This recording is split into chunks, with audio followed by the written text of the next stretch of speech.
Today's story is Suki's Kimono by Sherry Daki. On the first day of school, Suki wanted to wear her kimono. Her sisters did not approve. "You can't wear that," said Marie. "People will think you're weird." "You can't wear that," said Yumi. "Everyone will laugh and no one will play with you. You need something new, Suki. You need something cool." But Suki shook her head.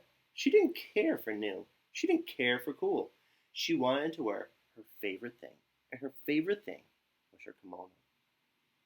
Suki's Oba-chan had given her a kimono, and the first time Suki wore it, her Oba-chan took her to a street festival where they slurped bowls of slippery cold somen noodles and shared a cone of crunchy shaved ice topped with sweet red bean sauce. Under strings of paper lanterns, Suki joined her Oba-chan in a circle dance. She followed her and copied her movements, trying to be as light and graceful. She watched the other women and the children who danced, especially those who were dressed in cotton kimonos, just like her.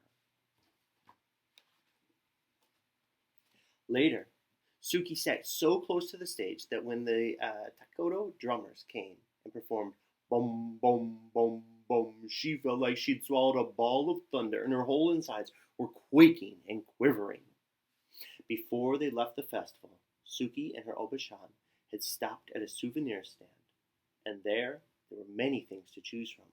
But her Oba-chan found the prettiest thing of all, a handkerchief of pale pink linen decorated with tiny maple leaves and cherry blossoms. When she gave it to Suki, she said, "This will help you remember today." Now it was time for school, and Mother checked Suki's obi one last time and took a picture of Mary, Yumi, and Suki together by the front steps. Then she watched the three sisters as they made their way down the block to their school. Mary and Yumi stayed several paces ahead of Suki and pretended that they did not know her. But Suki didn't mind. She turned and waved to her mother, and before the clip-clopping along of her shiny red geta, she was feeling very pleased in her fan-patterned blue kimono. Once in a while, Suki would lift her arms and let the butterfly sleeves flutter in the breeze. It made her feel as if she'd grown her own set of wings.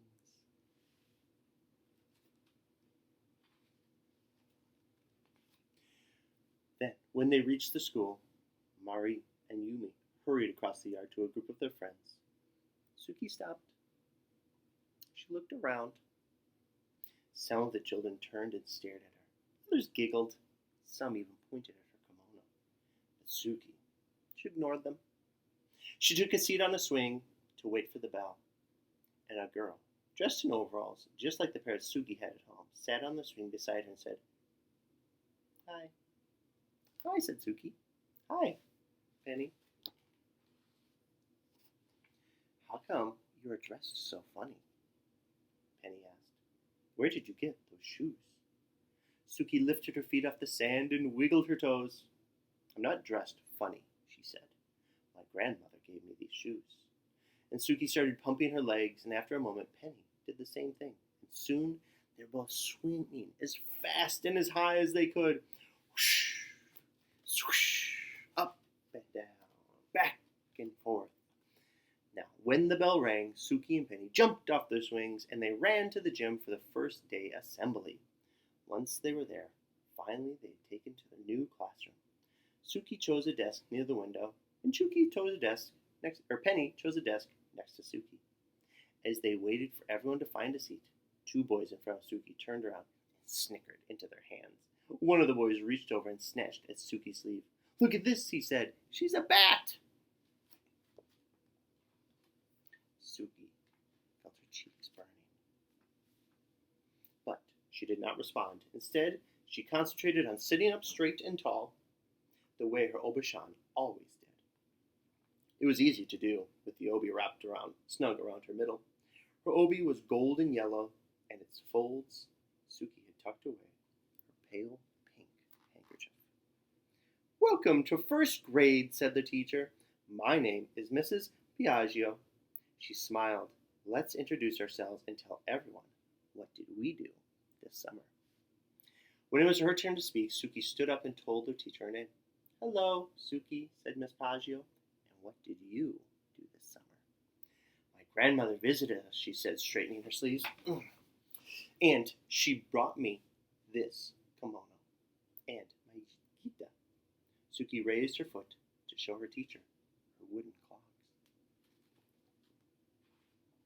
Somewhere in the classroom, someone laughed, but Suki took a deep breath and continued. "The best thing that she took was that she took me to a festival, and there were dancing girls dressed like me, and they danced like this." She took a few steps and swayed her arm from side to side. "Look, now she's dancing," someone said. But Suki did not hear. She hummed the music she remembered hearing at the festival. She remembered how it felt to dance barefoot on this open air, fresh-cut grass, and how it tickled her toes. She tried to picture the other dancers, how they moved forward in the circle with the rhythm of the music, how they stamped their feet, first right, then left, swung their arms first up and then down, and how they stepped back and back and back and clapped. When Suki couldn't remember the next step, she made it up, just to keep dancing. 1, 2, stop. When she had finished, the room seemed very quiet. Everyone was watching her. Suki sat down. She began to wonder, was she in trouble? But Miss Piaggio said, "That was wonderful, Suki." And she started to clap. And then so did Penny. And then after a moment, the whole class was clapping for Suki.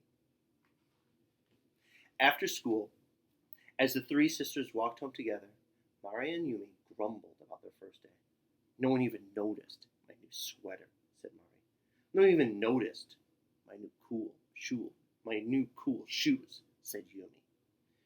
But Suki, she just smiled, and she clipped along behind them. Suki pulled out the pale pink handkerchief from her obi, held it up over her hand, and catched the wind. And in her blue cotton kimono and in her shiny red keita, Suki danced all the way